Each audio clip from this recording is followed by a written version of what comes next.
Hi everyone. Thank you for viewing my final presentation in CSP6053 Legal Issues.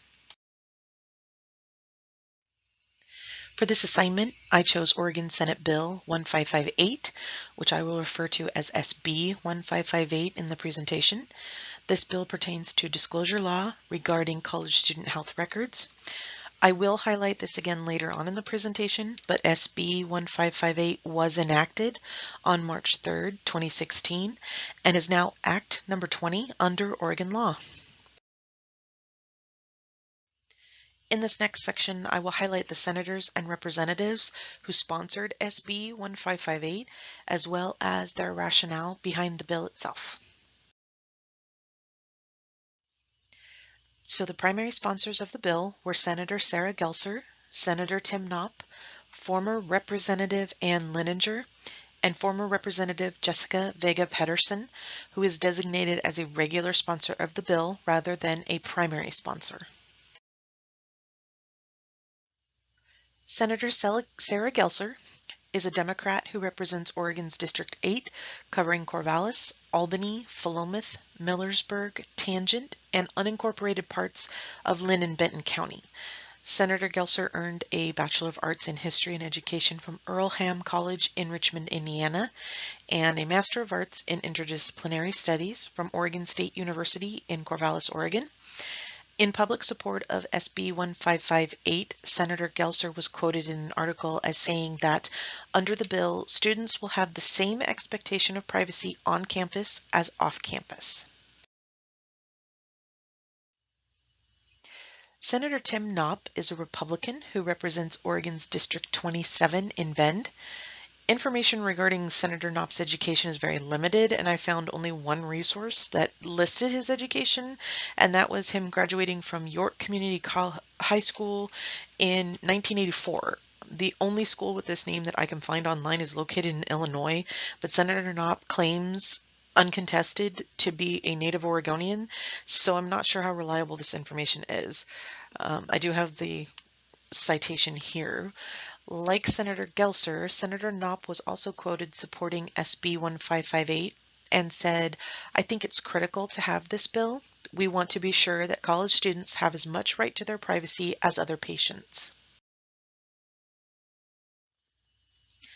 Former Representative Ann Lininger is a Democrat who represented Oregon's District 38 in Lake Oswego at the time the bill was introduced. She earned her undergraduate degree from Yale University and a graduate degree from New York University School of Law. Representative Jessica Vega Pedersen is a Democrat who was identified as a regular sponsor of the bill rather than a primary sponsor. At the time that the bill was voted on, she represented District 47 in Portland.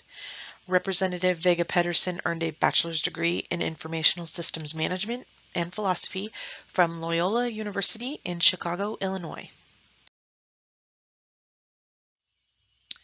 The senators who brought forth and sponsored SB 1558 were prompted to do so in response to a 2015 civil suit filed by a female student, Jane Doe, at the University of Oregon, whose counseling records were released to UO legal staff without the student's consent. She had alleged that 3 former UO basketball players had sexually assaulted her, and in preparing for the suit, university officials ordered the release of her counseling records to university legal personnel.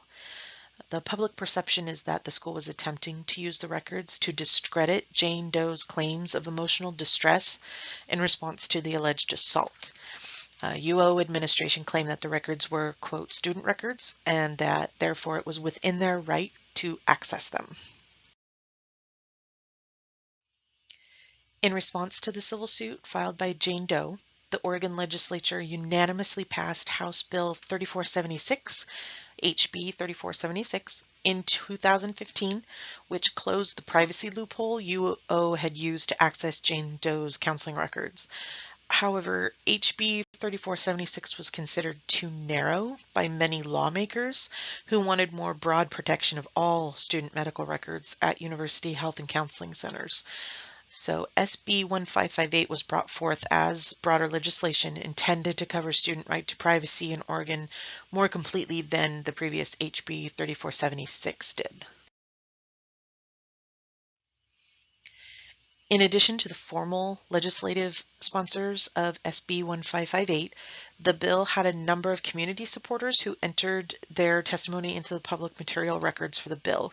These sponsors included the Oregon Psychological Association, the president of the Interinstitutional Faculty Senate, the elected voice of the faculty of Oregon's public universities, and the National Alliance on Mental Illness, known nationwide as NAMI, of Oregon, and a retired medical doctor who is now a health activist, Chris Allman, also contributed testimony towards the bill, including many statements regarding the difference between FERPA and HIPAA and additional recommendations for ensuring student right to privacy on campus.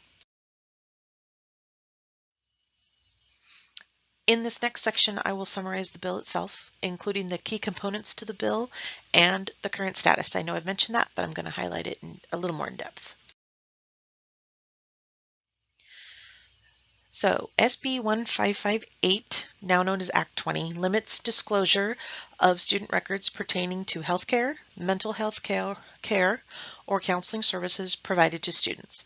It applies to both public and private colleges and universities, and impacts campus health centers, mental health centers, and or counseling centers that provide their respective services to students. The law also specifically includes health professionals retained by the institution to provide these services, such as outside health services contractors brought in to provide the services in one of these centers. The law specifically addresses limited release to individuals, offices, or entities within, affiliated with, or acting on behalf of the college or university. Disclosure of records is only lawful under SB 1558 if a person unaffiliated with the college or university would be lawfully authorized to disclose the records when providing healthcare, mental health care, or counseling services. So basically, they now have to abide by the same public laws. It also formally declares that health records, mental health records, or counseling records of students may not be considered student records by the college or university.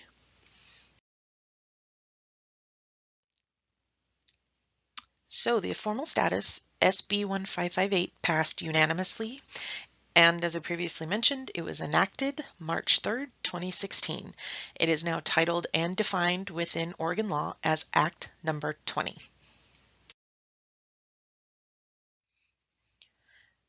Next, I will discuss the impacts of the bill on the campus of my current institution, the University of Western States, or I will also refer to it as UWS. And I will also discuss some of the impacts on my specific department, the Registrar's Office. The provisions of the law could possibly have a significant impact on UWS, depending on the situation. So we are a chiropractic college, and as part of our educational program, students are required to complete 30.75 of credits, which comes out to 1,123 hours of clinical internship experience. It's real substantial. In order to help them meet this requirement, we operate an on-campus clinic that provides chiropractic services to and primarily by our students. So clinic interns are observed by an attending physician, but the students are the primary providers of health services in the clinic. Quite a number of our students, the majority in fact, receive treatment from fellow students at the clinic on a regular basis. Under both SB 1558, now Act 20, and under HIPAA, the clinic records of these students cannot be shared with other departments on campus. So similar to the UO situation, but a little different. An example of the type of situation this bill, now law, is designed to avoid on a campus like UWS could be if a student filed an injury or workers' compensation claim with the department that they work for on campus, and then that department attempted to access their health records in the clinic without receiving permission from the student beforehand to do so. So under this law, this kind of access would be unlawful.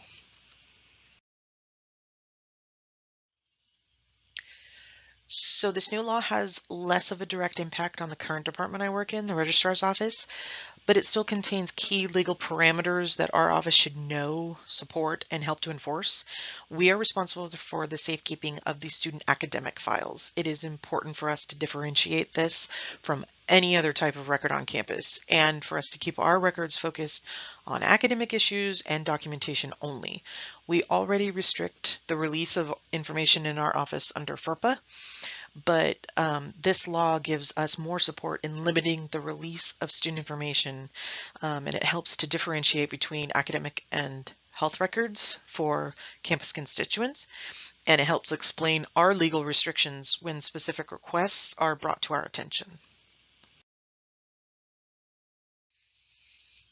In this final section, I'm going to briefly share some of my thoughts on Act 20 and how I would react if asked to testify before the committee in order to influence the original bill. And I will also discuss what I feel the societal impact of the law is going to be. So first and foremost, I would have voiced support for SB 1558 when it was brought before the committee. I believe the bill served to advocate for stronger rights of privacy for students and brought Oregon higher education institutions one step closer to ensuring that students can feel comfortable to speak freely and candidly with their healthcare providers. This is a vital need on college campuses as we're seeing increased numbers of students suffering from both mental and physical health struggles in their transition to college and then throughout their ongoing pursuit of higher ed. For institutions like UWS in particular, I feel Act 20 provides for a stronger sense of privacy for our community clients as well, who can rest easier knowing that the details of their treatment at our clinics won't be released arbitrarily among campus constituents and passed around. It's just another level of security, not only for students, but for the community at large. One of the primary impacts I believe will and have come from this bill becoming a law is that Oregon students can feel safer disclosing personal information and receiving treatment at student health centers and throughout institutional mental health providers on campus. Through institutional mental health providers on campus. As I mentioned, increased numbers of students experiencing mental health crisis means that higher education administrators need to take an active role in promoting mental health counseling in particular. Just knowing that there's a law in place prohibiting the sharing of this confidential information across departments should actually serve to alleviate student concerns that their private information might be released arbitrarily. And we're not talking, social security numbers and things like that. That's kind of basic. No, we're talking about very personal information and treatment that could possibly be shared that this bill will now firmly restrict. The law also eliminates the previous loophole potential for school officials to violate student rights, as was the case in the UO lawsuit. If the law is violated, it would be a blatant and intentional violation now that Act 20 exists, and institutions who do this will be hard-pressed to argue that the release of these private records without student consent was permissible under this law. There are some parameters where it is, but a lot of the situations that previously violated this, they would not be covered. I also believe that Act 20 will serve to improve and bolster the reputation of schools whose health centers, mental health centers, and counseling centers stay under compliance with Act 20. For those who violate this law and come under scrutiny, public opinion of the institution will most certainly decline, and students will be less likely to enroll at these schools, knowing that even though the law exists, there are those who would attempt to circumvent it in some situations. This just serves as another way for people to be very sure that colleges and universities, at least in Oregon, are doing their best to protect their students at all costs. This is now something that's law everywhere, something that everybody has to take into consideration and follow. And I think it will go a long way towards securing for people this idea that the things that they say and do in privacy with their healthcare providers is protected. I just want to thank you very much for listening to my final presentation. I hope you enjoyed it. I hope you learned something, and I hope you all have a very wonderful break. Thanks again.